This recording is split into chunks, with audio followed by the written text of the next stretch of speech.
joining us on the Jewish Forum is Dr. Michael Oren, the former Israeli ambassador to the U.S. and a former deputy Israeli minister and parliament member. He's in Tel Aviv.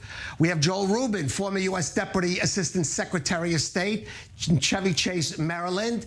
And with us also, Jonathan Tobin, editor-in-chief of JNS.org, speaking to us from Philadelphia. And Joel, I'm going to start with you. You've spoken out against your judicial reforms, but I don't want to talk about those, the substance of that, but should diaspora Jews have a say in that question? Absolutely. And in fact, we've been kind of too silent for too long. I think that as a bonded community, the Jewish world looks to the state of Israel as the Jewish homeland, as well as the state of Israel for all of its citizens. And this means we have a stake in the outcome of what happens in Israel. Look, it's no secret. Israelis have been coming for decades to the United States. I have photographs on the wall of my parents' house of my grandparents meeting with Shimon Peres, who was fundraising for the state of Israel. This is nothing new. And now today, Israeli leaders continually come and speak to groups who then lobby Congress, ask for money for Israel. Those groups engage in domestic political campaigns, financing them. There's a highly interconnected political engagement. And American Jews, we're close friends of Israel. We believe in democracy. We have shared values. If we don't speak up for those and speak up strong, we are not helping Israel at all. And so, yes, we should be engaged, and we should be engaged much more aggressively over many more years than we have been up until very recently. Jonathan Tobin, you heard Joel say U.S. Jews, diaspora Jews have a stake in Israel. They should be speaking up, including on this issue. What's your response? Well, I think Jews have a right to speak up. The question is, should they have a say? Obviously, Israeli policy has to be decided by Israelis. There's a difference in, what kind of stake Americans have or don't have. Now, of course, Americans are always being asked to support things in Israel, American friends of whatever. That's, the standard thing. But there are lines, and I think there are a couple of things that we should point out. Number one, when Americans express opinions about Israeli security issues or even, domestic political issues, they should do so with some humility. Too many Americans don't really know that much. American Jews don't really know that much about Israeli politics other than what they get from the New York Times. And a lot of that is just, it's just virtue signaling. And I think a lot of that right now about judicial reform is certainly that way. The line I would draw is when American Jews seek to use their clout, their political influence to undermine Israel, to try to save Israel from itself, to undermine and attack Israeli democracy and attack Israel's democratically elected government by using their influence with Washington and trying to undermine its policies. That's a line they shouldn't use. Speak up, sure. Everybody's entitled to opinion. Israel is important to everybody in the Jewish world. But when you try to play that game, and both the left and the right have done it, in turn over the years, that's not really legitimate. All right. Well, Michael, you are both American-born and an Israeli. I want to get your response. And Jonathan's saying there should be a line drawn when it comes to domestic issues, security matters, in which American and other diaspora Jews should not perhaps cross. Good to be with you, Kalev. It's not a matter of how much American Jews have the right to intervene or express themselves on Israeli domestic issues. The question is how they say it and exactly what they say. No one questions the fact that American Jews have a stake in Israel's stability, in Israel's security. As citizens of a democratic state, the common democratic values between the United States and Israel is one of the foundations of our historic alliance. So certainly there's an interest there. But for the Jewish organizations that have come to me and asked me whether they should be making statements, I say categorically no. One is, people in the United States don't understand the issues here. They are immensely complex. It is not just about democratic reform or judicial reform. In this area of South Tel Aviv, it is much more about ethnicity, race, and class, about white privilege, if to put it in American terms. These issues are not understood widely in the American Jewish community.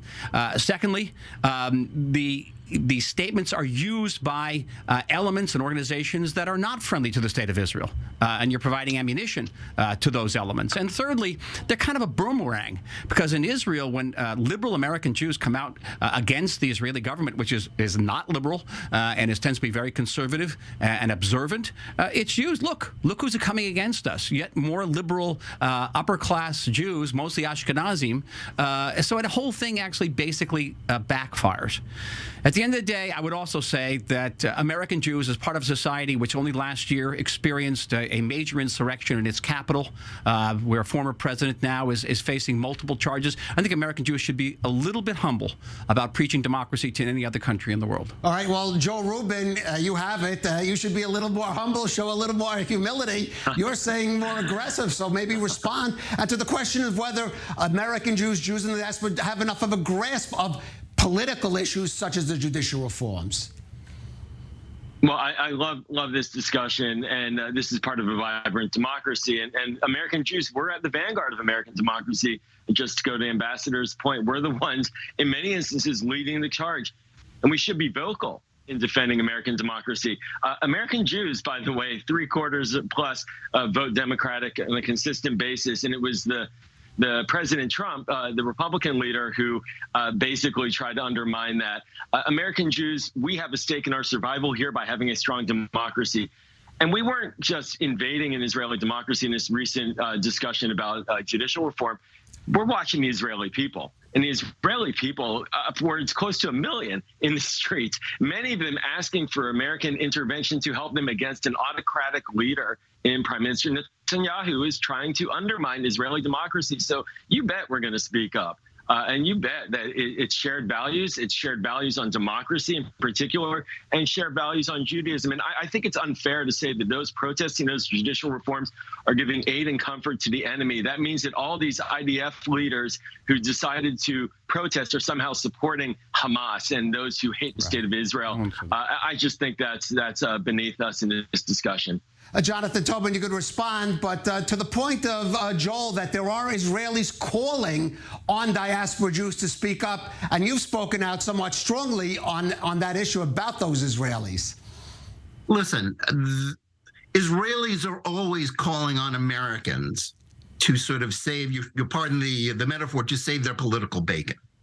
Israelis always want Americans to help them win battles that they haven't won before or can't win at home. That's kind of the nature of it. The hypocrisy is all over. American Jews, some of the people in the federations, talking about judicial reform, they're some of the same people who are against, an independent court, who are against, who want to restrict the independence or restrict the power or pack the court in the United States because they're not getting the decisions they want.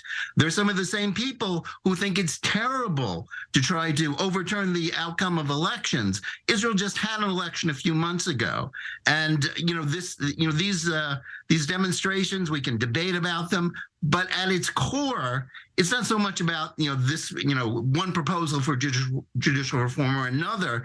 It's about overturning.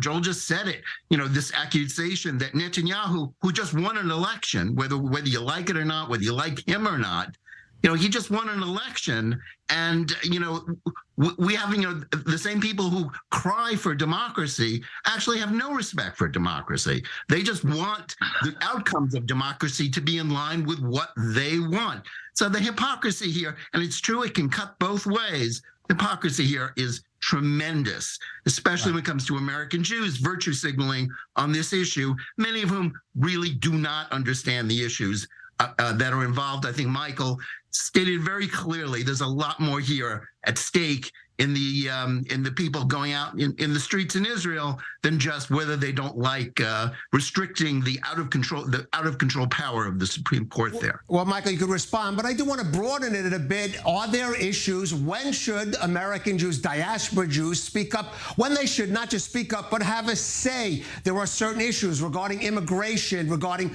religious observance in Israel. Are those issues where American Jews perhaps should have an actual say in what goes on in Israel? Definitely. Before I have to respond to something I said earlier, I certainly never insinuated that the people demonstrating in the street are demonstrating and helping Hamas in any way. That's totally ludicrous to assert that. What I did say was that American Jewish organizations, in putting out statements, those statements are being used by anti-Israel, anti-Zionist elements in the United States, and that's just a fact. And therefore, you have to think very, very carefully about the statements you do put out.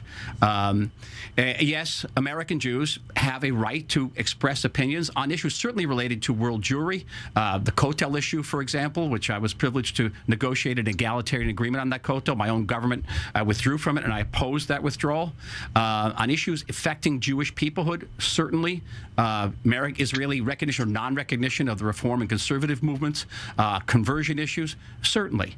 But what I said earlier is the American Jews have to think very carefully how they say things. If you make a statement, rather than coming out for one side or another, come out in support of Israeli democracy. Come out in support for Israel, which is going through a very difficult process here, maybe even a necessary process as part of our maturation. We're sort of in an adolescence now at 75 years old, and express it through love. And do not get involved in a partisan debate where you do not know the facts, you do not know the languages. All right, imagine an Israeli Jew making far-reaching statements about the American constitutional process, someone who doesn't speak English. I want to briefly, Jonathan, do you agree with Michael? There are some issues where Jews should have an actual say? I think certainly the Kotel issues relating to Jewish identity, I think Israelis should listen to American Jews.